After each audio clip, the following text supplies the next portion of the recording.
नमस्कार, the Hindi TV देखने वाले सभी दर्शकों का स्वागत है। मैं हूं आपके साथ शैरी और आज इस बुलेटिन में बात करेंगे दिन भर की देश की मुख्य खबरों की।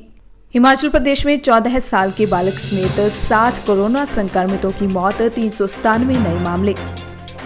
अजूबे से कम नहीं, अटल टनल रोहतांग, हर 60 मीटर पर लगे हैं सीसीटीवी। विश्व में सबसे लंबी अटल टनल रोहतांग 10,040 फीट की ऊंचाई पर बनकर तैयार है। देश के प्रधानमंत्री नरेंद्र मोदी इस महीने के आखिरी सप्ताह में टनल का उद्घाटन कर इसे देश की जनता को समर्पित करेंगे। इस टनल का देशवासियों के साथ लाहौल स्पीति के लोगों को बेसब्री से इंतजार है। पढ़ाई के लिए स्मार्टफोन न मिलने पर 11वीं की छात्रा ने की आत्महत्या। ऑनलाइन पढ़ाई के लिए स्मार्ट मोबाइल फोन न मिलने पर 11वीं कक्षा की एक छात्रा ने खुदकुशी कर ली। छात्रा के पिता सुदेश कुमार मजदूरी कर परिवार का पालन पोषण करने के साथ अपने 2 बच्चों को पढ़ा रहे थे। कोरोना महामारी के चलते कई दिनों से काम नहीं मिला। कोरोना पॉजिटिव अभ्यर्थी नहीं दे पाएंगे पॉलिटेक्निक की परीक्षा। हिमाचल प्रदेश तकनीकी शिक्षा बोर्ड की ओर से ली जाने वाली पॉलिटेक्निक की 6ठे सेमेस्टर की परीक्षा में कोरोना पॉजिटिव अभ्यर्थी नहीं बैठ सकेंगे। इन अभ्यर्थियों को तकनीकी शिक्षा बोर्ड बाद में परीक्षा देने का मौका देगा। नर्सिंग की छात्रा ने फंदा लगाकर दी जान। अकाल नर्सिंग कॉलेज बड़ू साहिब की 4th वर्ष की एक छात्रा ने हॉस्टल के कमरे में पंखे से दुपट्टा बांधकर फांसी लगाकर आत्महत्या कर ली। बताया जा रहा है कि छात्रा सुबह की शिफ्ट में ड्यूटी करके अपने कमरे में आई थी। उसके कमरे में उसके साथ रहने वाली 2 अन्य छात्राएं एक शाम की शिफ्ट में ड्यूटी करके गई थी तथा दूसरी किसी अन्य काम से बाहर गई थी। हिमाचल की नई पंचायतों की वार्ड बंदी और वोटर लिस्ट बनाने को 75 दिन का समय। हिमाचल की नई पंचायतों को वार्ड बंदी और वोटर लिस्ट बनाने को 75 दिन का समय दिया गया है। नई पंचायतों की अंतिम अधिसूचना जारी होने की तारीख से ये अवधि गिनी जाएगी। राज्य में पंचायती राज संस्थाओं के चुनाव के लिए 56,49,000 वोटर वोट देंगे। हिमाचल से खबर है, सड़क हादसे में कार सवार 4 लोगों की मौत। हिमाचल प्रदेश में शिमला जिले के हुए सड़क हादसे में कार सवार 4 लोगों की मौत हो गई। मिली जानकारी के मुताबिक शिमला के कोटगेहा में यह हादसा बताया जा रहा है। हादसे के कारणों का अभी पता नहीं चल पाया। स्थानीय लोगों ने पुलिस को हादसे की सूचना दी। हादसे की जानकारी मिलते ही पुलिस घटनास्थल के लिए रवाना हो गई है। अभी शवों की पहचान नहीं हो पाई है। मनाली लेह मार्ग पर बढ़ी सेना की कार्रवाई। दिन रात लेह जा रहे लड़ाकू विमान। LAC पर भारत चीन के बीच पिछले 4 माह से चल रहे तनाव के बीच जमीन से लेकर आसमान तक भारतीय सेना की हलचल तेज हो गई है। कुल्लू से होकर पिछले 3 दिन से आसमान में रात में लड़ाकू विमान लगातार लेह की तरफ गुजर रहे हैं। बुलंदशहर, बीती रात पुलिस और वांछित बदमाशों के बीच मुठभेड़, एक घायल, दूसरा फरार, तलाश जारी। उत्तर प्रदेश के जिला बुलंदशहर के सिकंदराबाद में पुलिस और बदमाशों के बीच जबरदस्त मुठभेड़ हुई, जिसमें वांछित अपराधी को गिरफ्तार कर लिया गया है। वहीं उसके साथ अन्य साथियों की तलाश जारी है। गौरतलब है कि लूट की घटना में वांछित चल रहे बदमाश से गुरुवार शुक्रवार की दरमियानी रात करीब 1 बजे पुलिस की मुठभेड़ हुई। मुखबिर की सूचना पर सिकंदराबाद पुलिस सिरोधन रोड पर पहुंची, जहां उसके बदमाश के साथ मुठभेड़ हुई। गृह मंत्री अमित शाह को एम्स से मिली छुट्टी, घर पर आराम की सलाह। केंद्रीय गृह मंत्री अमित शाह को एम्स के डॉक्टरों ने छुट्टी दे दी है। डॉक्टरों ने केंद्रीय मंत्री को घर पर आराम करने की सलाह दी है। डॉक्टरों के मुताबिक उपचार के बाद पोस्ट कोविड दुष्प्रभावों से ग्रस्त केंद्रीय मंत्री के स्वास्थ्य में पहले से खासा सुधार है। दिल्ली, कक्षा 4 के विद्यार्थियों को दिया भारत का गलत नक्शा, हड़कंप मचने के बाद जांच शुरू। उत्तरी दिल्ली नगर निगम के स्कूलों में चल रही ऑनलाइन पढ़ाई के बीच विद्यार्थियों के पास भारत का गलत नक्शा पहुंच गया। इसमें आजादी के बाद के भारत के नक्शे में गुलाम कश्मीर यानी POK को पाकिस्तान में दिखाया गया है, जबकि भारत इसे अपना हिस्सा मानता है। दिल्ली पुलिस के जवान ने फांसी लगाकर की खुदकुशी, अब तक नहीं मिला कोई सुसाइड नोट। दिल्ली के मालवीय नगर स्थित PTC पुलिस कॉलोनी में रहने वाले दिल्ली पुलिस के जवान सत्येंद्र ने बीती रात फांसी लगाकर खुदकुशी कर ली। इस घटना की जानकारी मिलते ही पुलिस मौके पर पहुंची और शव को अपने कब्जे में ले लिया। दिल्ली हवाई अड्डे पर निजी जेट विमानों के लिए खोला विशेष टर्मिनल, होगा ये फायदा।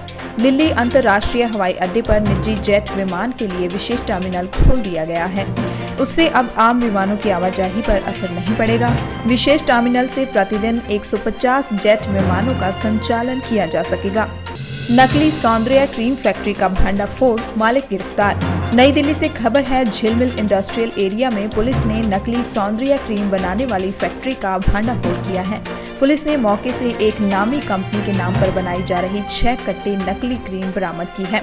नामी कंपनी की शिकायत पर की गई कार्रवाई के बाद पुलिस ने कॉपीराइट एक्ट और धोखाधड़ी का मामला दर्ज कर आरोपी फैक्ट्री मालिक नवीन कुमार को गिरफ्तार कर लिया है। ड्यूटी के दौरान दिल्ली पुलिस के ASI को ट्रक ने मारी टक्कर, मौत हुई। उत्तराखंड में नए संक्रमित मिले, 13 की मौत, मरीजों की संख्या 37,000 पार। उत्तराखंड में कोरोना संक्रमित मरीजों की रफ्तार थम नहीं रही है। बीते 5 दिनों से रोजाना 1000 से अधिक मामले सामने आ रहे हैं। बृहस्पतिवार को 1192 नए संक्रमित मिले हैं। इसके बाद अब कुल संक्रमित मरीजों की संख्या 37,139 हो गई है। वहीं सक्रिय मरीजों की संख्या भी 11,714 तक पहुंच गई है। ग्राफिक इरा के बीटेक के छात्र ने घर पर रखी रिवॉल्वर से खुद को गोली मारकर की आत्महत्या। नौकुचिया ताल के बोहरा गांव निवासी वैभव शर्मा पुत्र विवेक शर्मा ने बृहस्पतिवार की देर रात 3:30 बजे घर पर रखी रिवॉल्वर से खुद को गोली मार ली। परिजन वैभव को रात को ही भीमताल CHC लेकर पहुंचे। यहाँ डॉक्टरों ने उसे मृत घोषित कर दिया। रोजगार के लिए नेपाली नागरिक फिर भारत भरोसे, 3 महीने में 8,000 से ज्यादा पहुंचे। नेपाल में रोजगार नहीं मिलने से नेपाली नागरिक एक बार फिर भारत का रुख करने लगे हैं। बेरोजगारी के चलते वे कोरोना के डर को भी दरकिनार कर रहे हैं। उत्तराखंड के बनबसा सीमा से प्रतिदिन नेपाली नागरिक रोजगार की तलाश में भारत में प्रवेश कर रहे हैं। देहरादून, घर के अंदर मिली एक बुजुर्ग की लाश, बंधे हुए थे हाथ, हत्या की आशंका। राजधानी देहरादून के कामली रोड क्षेत्र में एक घर में बुजुर्ग की लाश मिलने से सनसनी फैल गई है। सूचना पर पहुंची पुलिस मामले की जांच में जुट गई है। गढ़वाल यूनिवर्सिटी एग्जाम 2020, दूसरे राज्यों के छात्रों के लिए गाइडलाइंस जारी, दिखानी होगी कोरोना रिपोर्ट। गढ़वाल विश्वविद्यालय की परीक्षाओं में शामिल होने दूसरे राज्यों से आए छात्रों को 72 घंटे के भीतर की कोरोना जांच की रिपोर्ट दिखानी होगी। बुधवार को DAV PG college, DBS PG college और SGRR कॉलेज ने इसके लिए दिशा निर्देश जारी कर दिए। यूपी, बेरोजगारी को लेकर सड़कों पर उतरे युवा तो एक्शन में आई योगी सरकार, भर्ती शुरू करने का दिया आदेश। बेरोजगारी को लेकर सड़कों पर उतरे युवाओं की मुहिम का प्रदेश की योगी सरकार पर असर पड़ता दिखाई दे रहा है।